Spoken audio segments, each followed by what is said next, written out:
2026 isn't just another watch year. It's the kind of year collectors talk about 10 years later and say, I should have bought that when I had the chance. Because in 6 weeks, at Watches and Wonders in Geneva, something rare is happening. Audemars Piguet is returning to the industry stage. Patek Philippe's Nautilus turns 50. Rolex might resurrect the Milgauss after killing it.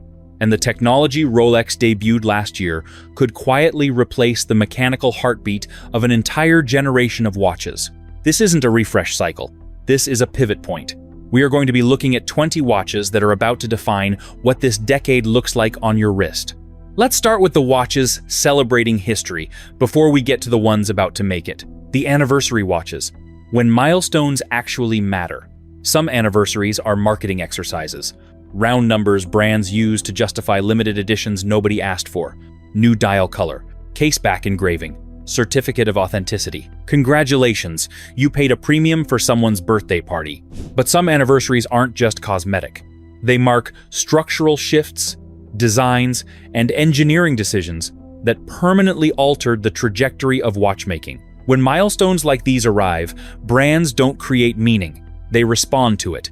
Patek Philippe Nautilus, 50th anniversary. The Nautilus launched in 1976. 50 years later, it remains the most desirable integrated bracelet sports watch ever created, despite Audemars Piguet inventing the category with the Royal Oak 4 years earlier. Think about what that means. The imitator became more coveted than the original. That's not luck. That's a watch so precisely right in its proportions and personality that it transcended its own category. The 50th anniversary matters because Patek does anniversaries properly. K2 Luxury. Ch highlights the Patek Philippe 5711/1P Nautilus watch, released in 2016 to mark its 40th anniversary. It is in platinum with a gradient blue dial, a watch so significant that it still trades for twice retail a decade later. People who bought it thinking they were purchasing a commemorative piece accidentally bought one of the decade's most important watches. Expect the 50th to emphasize precious metals and complications. The Nautilus annual calendar already exists, but in limited configurations. An anniversary edition combining the 50-year milestone with Patek's signature complication makes perfect sense. Experts are predicting a rose gold or platinum case, with a unique dial treatment unavailable in regular production. This won't be cheap. Estimate $150,000 and up. But it'll be the Nautilus release of the decade, assuming Patek doesn't completely whiff the execution. The risk is going too conservative, a slightly different blue dial nobody remembers, or too outrageous, overwhelming the original's restraint with anniversary theatrics. The sweet spot is exactly what Patek achieved in 2016. Restrained elegance, with enough differentiation to justify collector attention for the next 30 years. Rolex Oyster 100th anniversary. The waterproof Oyster case, invented in 1926, is the foundation of everything Rolex became. Not the design, not the movement, the case. That hermetically sealed shell that let Mercedes Gleitze swim the English Channel in 1927 while wearing a Rolex on her wrist proved the concept to a skeptical world.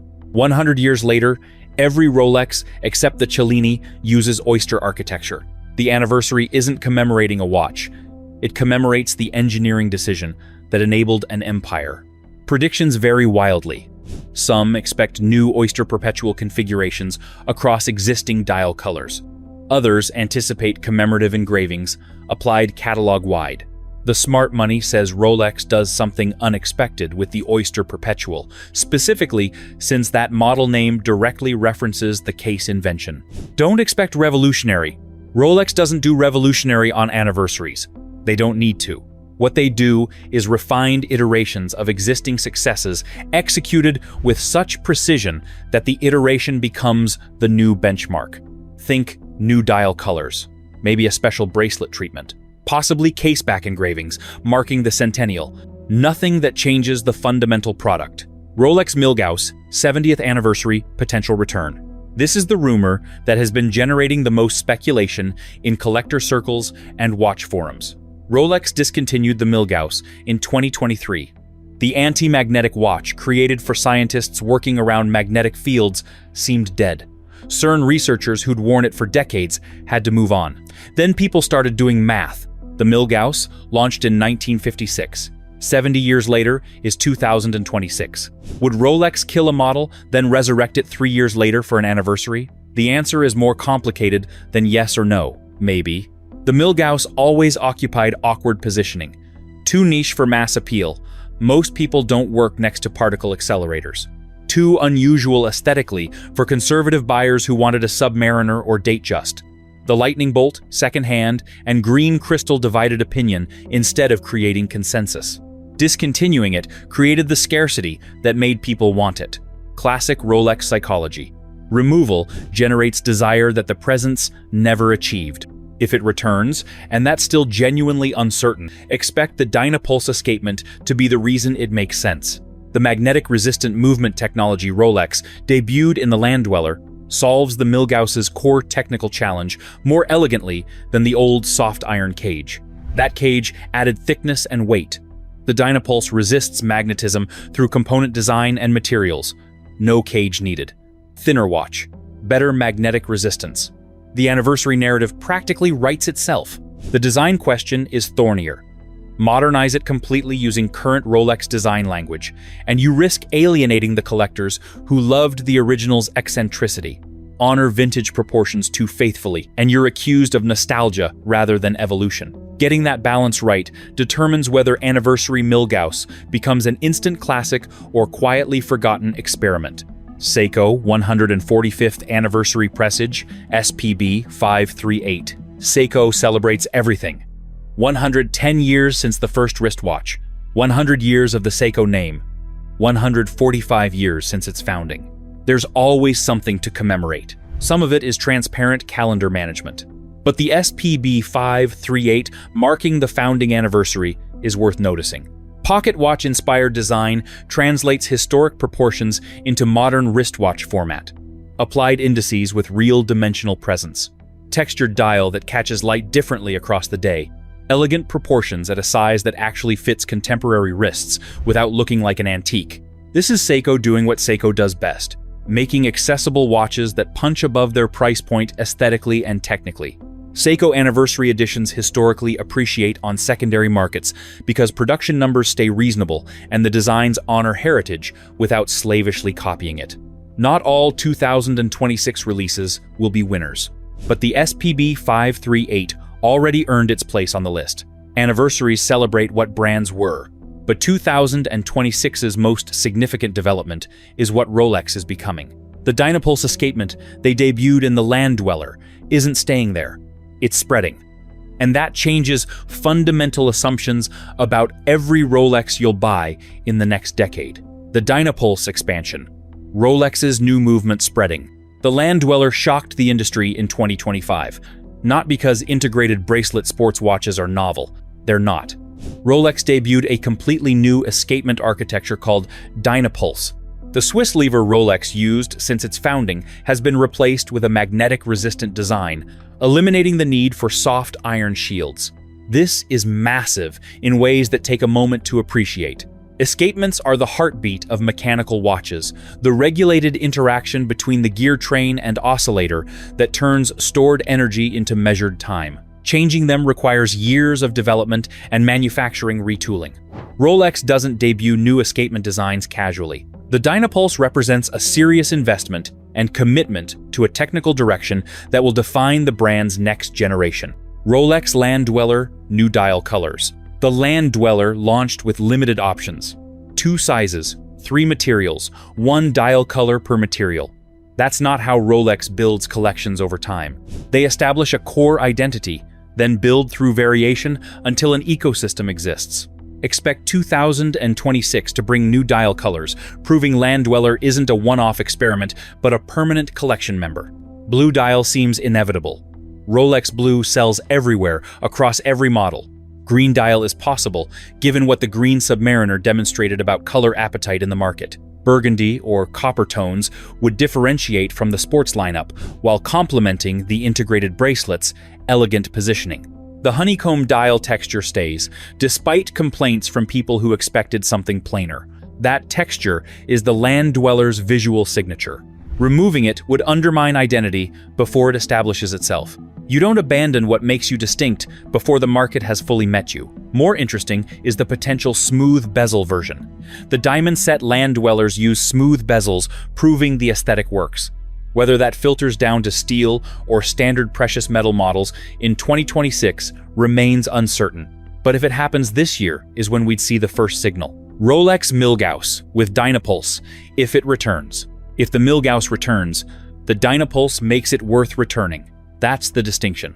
Without it, a Milgauss revival is nostalgia, dressed up as product strategy. With it, the revival has a genuine technical justification. The old Milgauss used a soft iron cage surrounding the movement. That cage blocked magnetic fields by containing them before they could interfere with the escapement.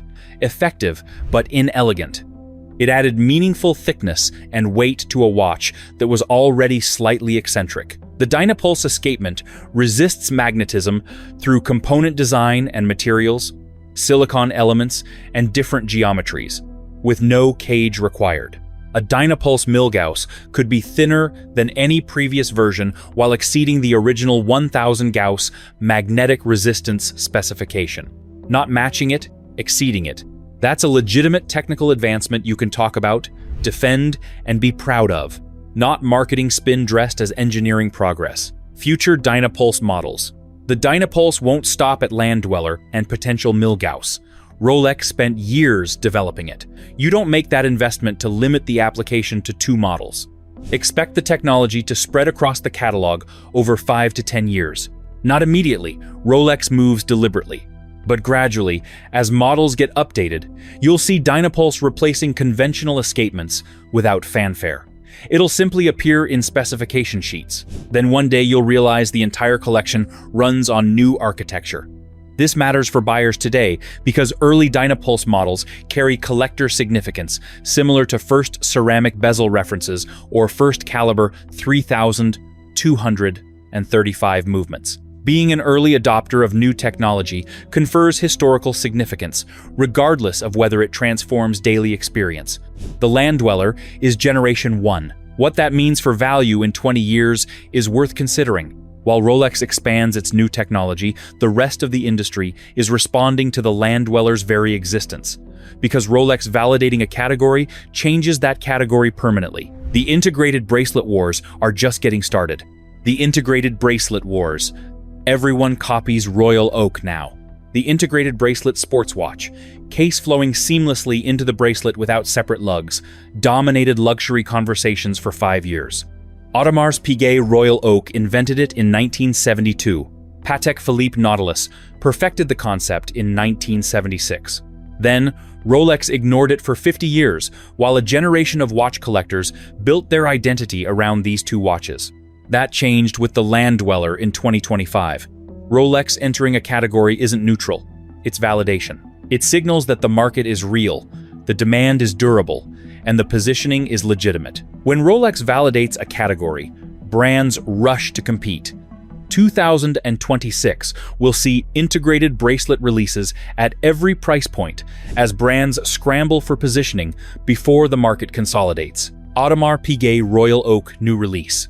Audemars Piguet returning to Watches and Wonders after 7 years matters enormously. They left all trade shows in 2019 to announce releases independently, on their own timeline, on their own terms. Coming back signals something, a desire for the visibility that only comes from the industry gathering in one place. A statement worth making in front of everyone simultaneously. What better timing than the show where Rolex just spent 2025 validating their signature category? Expect Audemars Piguet to remind everyone who invented this. A Royal Oak release emphasizing heritage and technical mastery. Perhaps new complications demonstrate that 54 years in the brand still innovates. Definitely something making clear that Royal Oak remains the integrated bracelet gold standard, regardless of how many brands copy the formula. The Royal Oak 50th anniversary happened in 2022, so this isn't nostalgia-driven.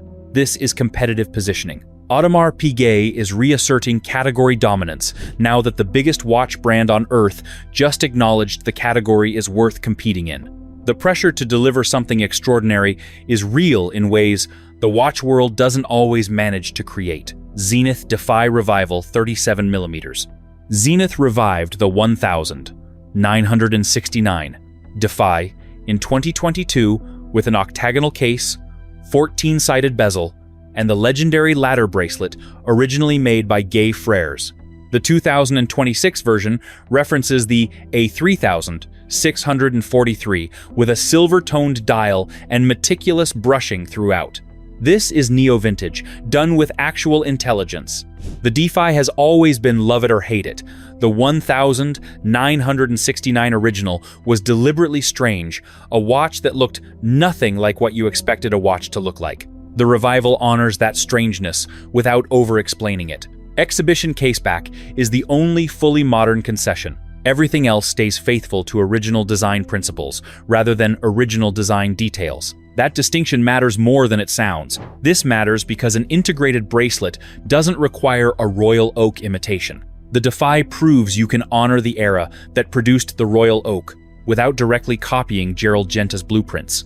It's an alternative path that respects historical context while maintaining a distinct identity that nobody can accuse of being derivative. Nevada F77 Gen 2 with tapisserie dial. Nevada isn't shy about royal oak inspiration. The F77 integrated sports watch deliberately echoes Audemars Piguet while remaining legally distinct in its execution. The second generation introduces tapisserie dial texture, the guilloche pattern Audemars Piguet pioneered and made famous, bringing the homage closer to its source material than the first generation dared. This is interesting for what it reveals about the market, more than what it says about Nevada specifically. The demand for royal oak aesthetics at accessible prices is enormous and real. The waitlists at Audemars Piguet stretch for years. The secondary market prices are absurd.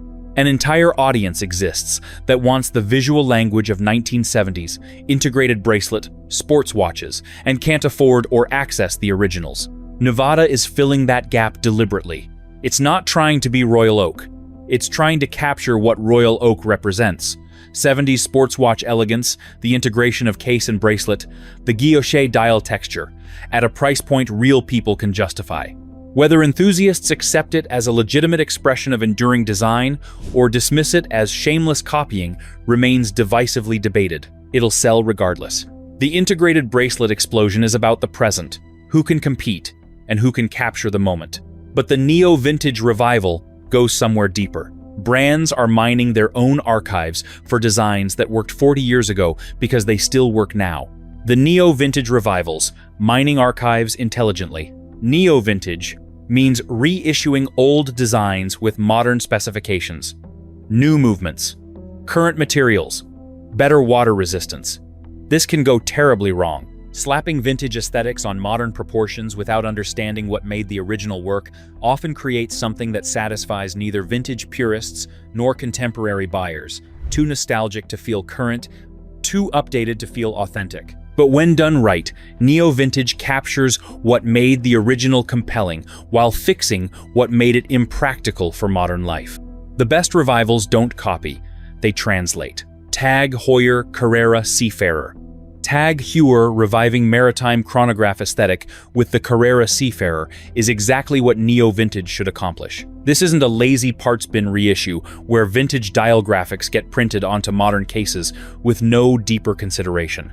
It's understanding what made vintage maritime chronographs emotionally compelling, that sense of a serious instrument designed for actual use, then applying that philosophy to contemporary execution. The Cream Panda dial creates visual warmth that avoids the cold sterility common in modern sports chronographs. It feels worn in without faking patina. The proportions honor vintage sizing without being unwearably small on contemporary wrists. The Carrera name connects it to Tag's motorsport heritage, while Seafarer references the maritime instrument history that ran parallel to racing throughout the 1960s. That's layered storytelling through design, rather than surface nostalgia. Tag Heuer has an incredible 1960s and 70s catalog that they've historically underutilized or mined clumsily. The Seafarer suggests a smarter approach, understanding that heritage has genuine value that doesn't require shouting. Longines Spirit Pilot Flyback Evolution. Longines appointed Patrick Aune as new CEO in June 2025. His first full year of product decisions is 2026. The Spirit Pilot Flyback hints at direction, smaller cases, thinner profiles, and increased in-house movement content from ETA. 3 pillars: professional timekeeping, professional instruments, and elegance, integrated rather than treated as separate lines that ignore each other.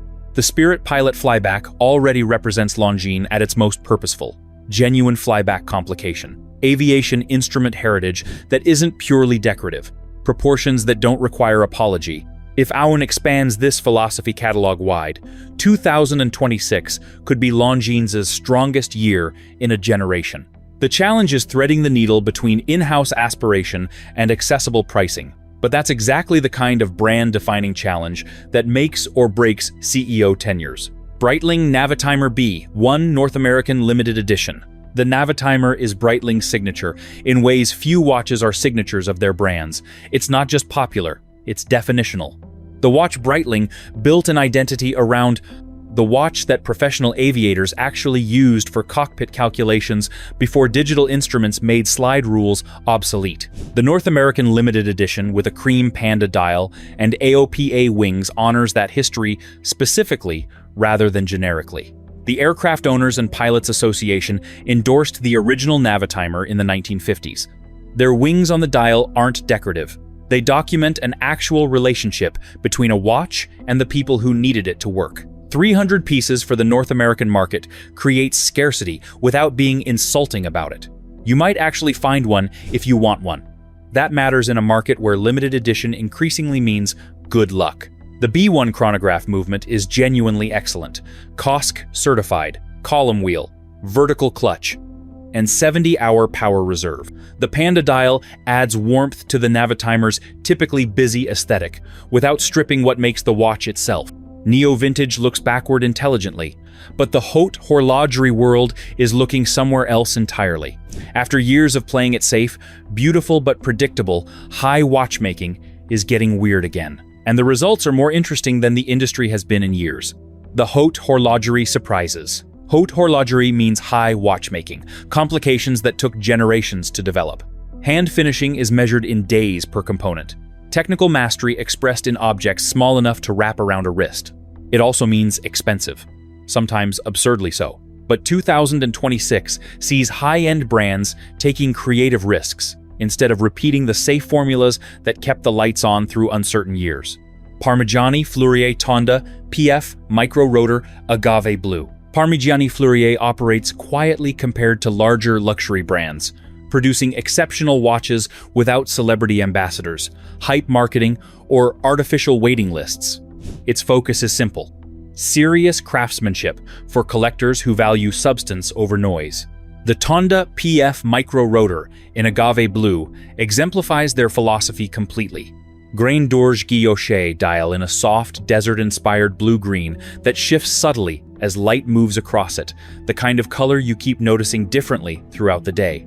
Knurled platinum bezel that adds substance and texture without ostentation. Ultra-thin PF 703 micro rotor movement that keeps the case profile remarkably low for a watch with this level of finishing. It's an integrated bracelet, sports watch, that whispers instead of shouting. That restraint stands out in a market saturated with loud designs, rainbow bezels, meteorite dials, and attention-grabbing complications. Instead, it offers a thoughtful design for collectors fatigued by the Instagram-driven aesthetic that dominated luxury watchmaking in recent years. Although the brand's recognition still lags behind its quality, the Tonda PF could change that in 2026 if it reaches the right audience seeking understated, integrated bracelet elegance. H. Moser Streamliner Tourbillon Concept Ceramic. H. Moser and CA has introduced ceramic to the Streamliner for the first time, featuring an anthracite gray ceramic case and integrated bracelet, a fume dial with signature gradient depth, and a tourbillon at 6 o'clock. The release reflects the brand's distinctive approach, taking familiar watch forms and executing them so precisely that what first seems ironic reveals itself as entirely serious. Since its launch, the Streamliner has balanced homage and subtle parody. Its case shape references pioneers of the integrated bracelet category, while the Fume dial echoes competitors' choices the brand makes deliberately and unapologetically, using ceramic signals that this is no experiment, but a confident, technical statement. H. Moser occupies a rare position in watchmaking. Too expensive to be accessible, too unconventional for mainstream luxury, yet too technically accomplished to dismiss. The ceramic streamliner pushes the brand into material territory, typically dominated by much larger manufacturers. Bulgari Maglia Milanese Monete. Bulgari went full maximalist with a secret watch featuring a real ancient coin set in a diamond-encrusted octagonal frame that flips up to reveal the watch dial underneath.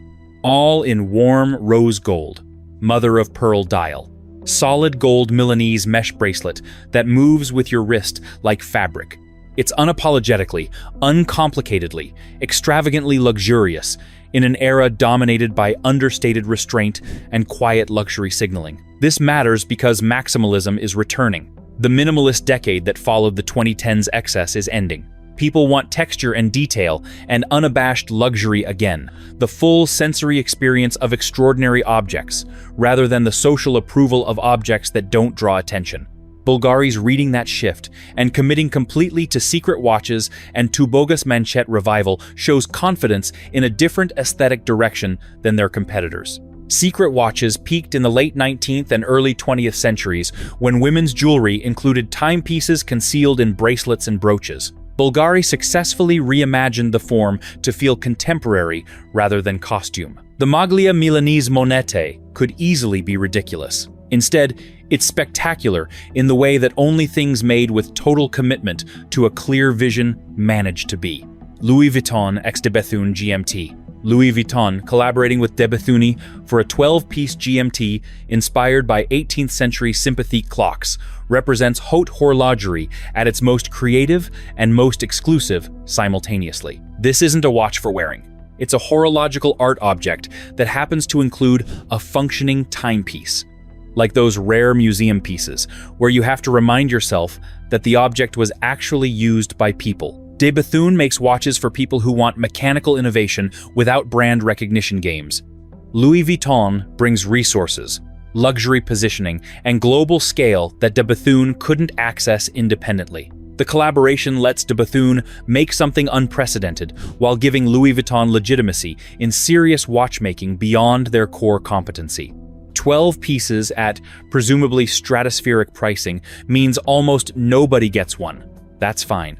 Its existence demonstrates that luxury conglomerates can take mechanical watchmaking seriously enough to partner with genuine innovators, rather than just attaching logos to movements bought off the shelf. Haute horlogerie defines what's possible when cost is no object. But the most honest question in watchmaking is what's possible when cost is very much an object. And 2026 has answers. The accessible excellence. Good watches regular people can buy. The watch industry has a complicated relationship with its own democratization. Brands that sell to everyone lose the exclusivity that luxury requires. Brands that sell to no one eventually cease to exist.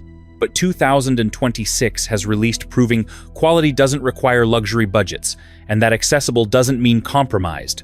Orient New Colors Collection. Orient updated its best automatic watch with 4 vibrant sunburst dials: orange, green, teal, pink, all on 38mm steel cases with 3 link bracelets, finished better than the price suggests.